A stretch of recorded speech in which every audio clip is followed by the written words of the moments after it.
Bum, bum, bum, bum, bum, bum. Yep. You know what that means. It's time for another episode of the After Buzz podcast. Yay. Hello and welcome. Yay. My name is Nico Adjemi, and your host of the After Buzz, and with me is the man of the hour, Buzz Adams. Good. I was about to say good morning. Good part noon? of the day of whatever day you're, what time, whenever you're listening. Right. Is it because you do a morning? I mean, it's, Yeah. we used to say good morning. in the morning show. Well, on today's episode, we will be talking about two different topics, and it might be a little quicker one because we have a meeting to get to right after this. All right, so let's just get right into it. A YouTuber has just visited and kind of shown off to the wider world something called the Zone of Death. Now, it's a place in the United States where What? Yes. Where is it so I can avoid it? Is it Death Valley? Because that sounds like it would be a match. That's a type of death zone, I imagine. Now, this is a place in the United States where a legal loophole legally allows anybody to get away with murder or any crime. Any crime. Yeah. Okay. It's Thunderdome. Basically, Thunderdome, bitch. Okay, so the Zone of Death. No, let me explain it to you. I'm going to look it up. No, don't look it up. Wait for me to do this. Fine. The loophole was discovered in 2005 by a law professor, and he was working on an essay about the Sixth Amendment. The Sixth Amendment in the Constitution requires defendants to have a fair and quick trial. But this law professor raised the question, is there a place in the United States where there aren't even enough eligible citizens to form a jury, and therefore no trial could be brought against whoever committed the crime in the area? Turns out, yes. That a place is exactly in a 54 square mile zone in Yellowstone National Park. The law professor says a few people do live in that section. It's not impossible to put together a jury. It would just be difficult, and there's probably not enough people to make up an impartial jury to the standards that would be needed. Well, the entire jury would be park rangers, I assume. Right. So you could go to this area, kill somebody, and even if you were arrested and maybe tried, there wouldn't be enough people to, and because legally I'm allowed this trial. Yeah. I'll bet they would come up with some workable solution to that. Probably. I mean, your victim. Where did your victim come from? Did that, when you... I think you were allowed to, like, if you're going to be it has to be prosecuted in the place where the crime happened. It can't be like, well, let's just move it to Nevada. If it was cross state lines, it's a federal case. Also, first-degree murder is... Can that be taken up on a federal level if it didn't involve crossing state lines? That's why it's like a technical legal loophole, not necessarily. I think if you kill somebody in Yellowstone, they're going to find some way to put you on trial anyway. Well, the YouTuber actually goes ahead and says, "I'm not telling everybody this to encourage them to go commit crimes. I'm actually doing this so that they close the loophole." I mean, there's a way that if you're on the open water on a ship. International waters. Yeah, no laws, baby. You'll be tried. It depends on where that ship is registered. Yes. See, there are some things. Now, Congress has been aware of this zone of death for 19 years, and nothing has been done to even address it. I thought that was interesting, right? Okay. I guess. I mean, it all sounds kind of... You want to do a little murder? How far into the woods do we have to go? Because then I'd have concerns about wolves and Sasquatches. Oh yeah, those would be. We would have to hike at least that much. Yeah. All right, my next story, which I'm super excited to share, because I'm not sure. Okay, I just I got so many Deadpool Wolverine spoilers. I was thinking of making this just an entire spoiler episode, but what I can't do that now. I mean, I think Thursday we'll make it a Deadpool spoiler episode. Yeah, I can see a lot of reasonable, good people who decided I'm going to wait a whole week Oh no, that's fine. But because this is a podcast, I can title it "Deadpool Spoilers." So you're not. There's no way for you to listen to this without knowing fully ahead of time. Or spoilers. Spoiler here. Okay. In a new experiment, scientists have actually mind-controlled mice remotely. Okay. I'm listening. Go on. At the mere flick of a switch, a magnetic field, mice that were engineered with nanoparticles in their brains activated switches that made them to either feed and eat more, socialize more or less, and act like clunky new mothers in an experiment designed to test a new innovative research tool. Could they make you eat less? Yes. So it's Ozempic for the brain. Yes. So this is actually based on... Hey, before you wrap things up, give me the downside of Ozempic because, listen, I don't want to say anything too shocking here, but somebody offered me.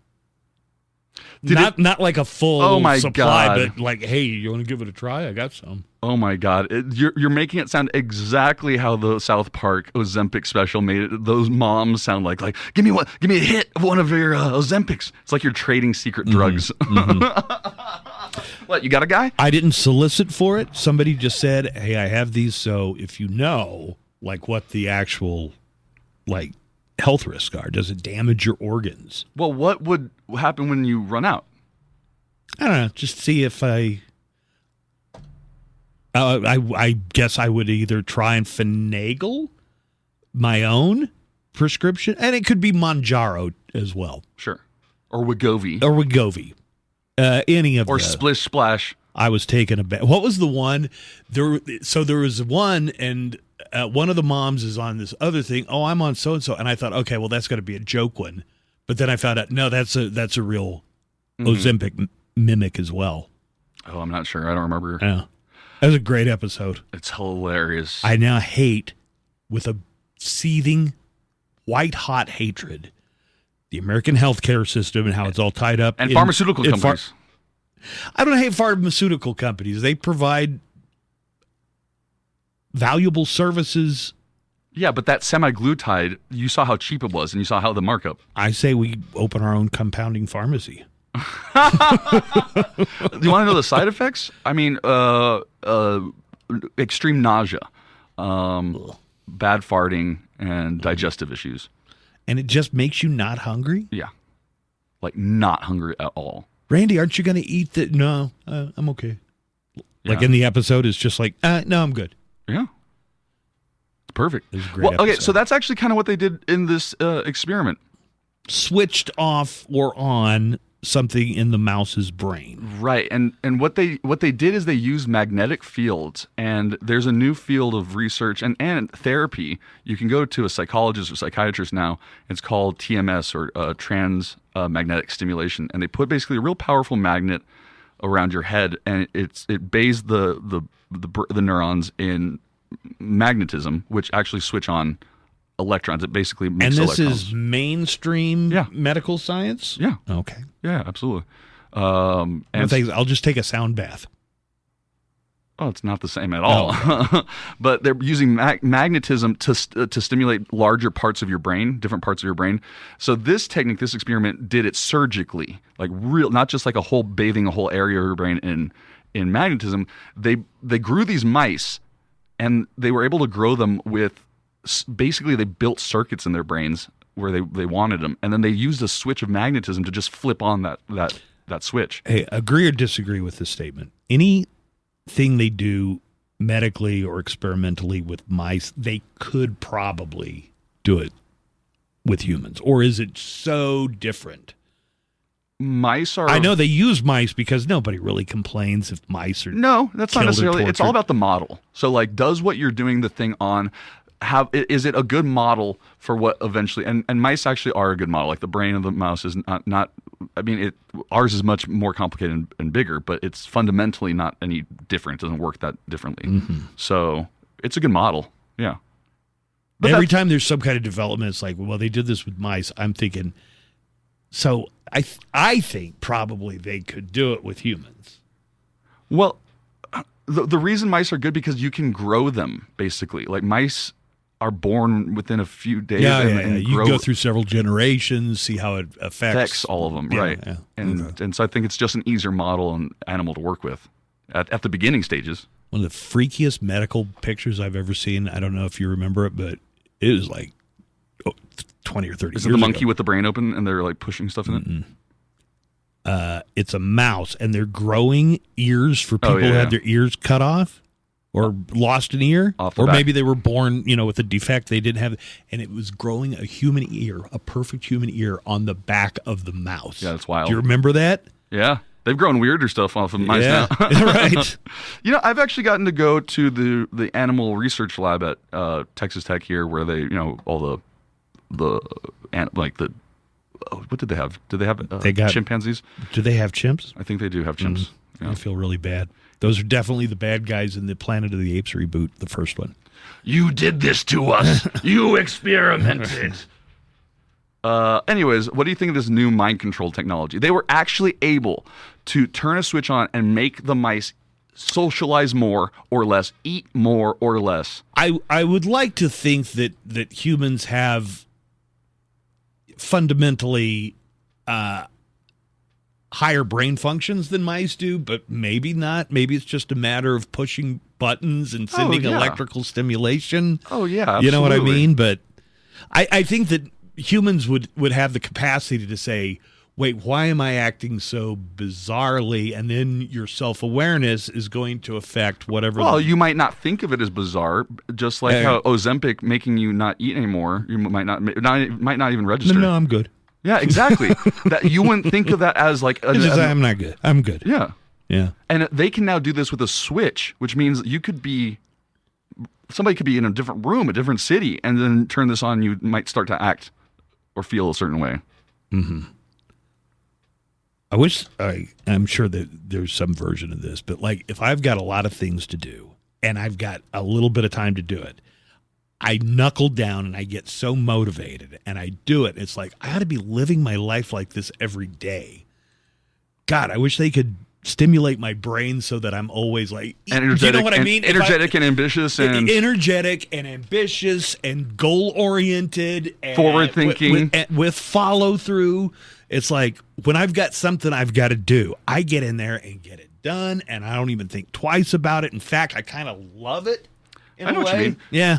So I did this workshop this weekend, and I catered breakfast and lunch for everything, which means running around getting stuff. Not just getting it, but then once I had it all at my house, I had to think about it like, wait, I need a cold box. I need a box to put ice in the bottom and then keep the food cold.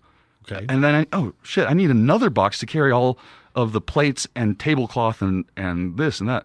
And then I'm going to need another box with all the condiments for the sandwiches.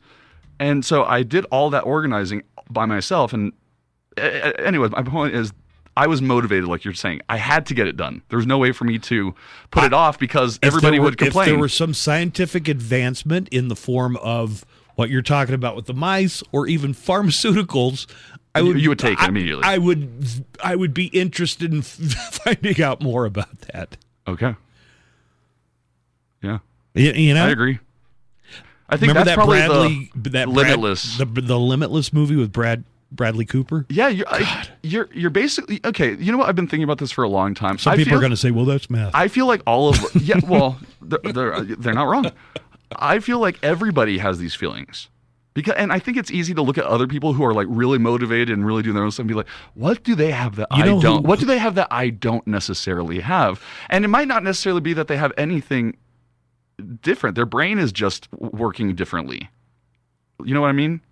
You know who lived their life like we're describing, task-oriented. You're not putting stuff off until, you're not procrastinating. Pretty much people in every stage of history up until recently, you didn't have the luxury of bed rotting. You know what I mean? Oh, yeah. They used to call those people, what was named for them, a ne'er-do-well or a... Somebody who would I'm going back more like hunter-gatherer. Okay, yeah. you pretty much, you can't decide, you know what, I just do not feel like gathering A malinger. food today. Dude, there were people that just were philosophers and sat in their beds and just were able to think and write all day. I mean, it happened. Mm-hmm. They did have a king paying for them a lot of times or Right. something. But I think that explains kind of our society's obsession with pharmaceuticals that can increase your brain power and motivation, and motivational speakers. Where did that profession even come from? Were people just so unmotivated, like you're talking about, and Here's how to procrastinating? get motivated. Yeah, that guy knows what he's doing. He looks like he knows Here's what how he's to doing. organize your life. But they all say different things. They're all saying different motivational ways and tactics, and I'm pretty sure what they're saying might just apply to themselves. Tell me if you agree with this. I was sitting in my backyard enjoying all the creature comforts that we take for granted. Oh, shit. Wait, I'm sorry. We got to go. Well, we're... So anyway, almost everybody living today, I mean, unless you've got, you know, almost everybody, even if you're on the poor side, probably lives much more comfortably than almost anybody did 1,000 years ago. Yeah, guaranteed. I mean, even if you were the king, well, you didn't have good air conditioning. No. Some of the poorest people now probably live better than anybody, except maybe the kings. You know, Right. maybe you could have somebody fan you with a palm frond, and that was your air conditioning. But for the most part, no matter where you are, your life is so much more convenient and comfortable than at any other point in history, but we don't seem to be satisfied with that, or we don't seem to even appreciate it. So I was pondering this as like, man, this is their idea. People 1,000 years ago, this is their idea of heaven. You don't have of retirement. You don't have to work every, you get a couple of days off every week. You get a vacation. You get to live past 30. Things like that. We literally live in what their conception of heaven would have been like. All right. And all we do is bitch and moan. That's going to have to do it for today's AfterBuzz because we've got a meeting right now. All right. Thanks for listening. We will check you out next Tuesday and Thursday. And don't forget to listen to the Buzz Morning Show. Talk to you next time.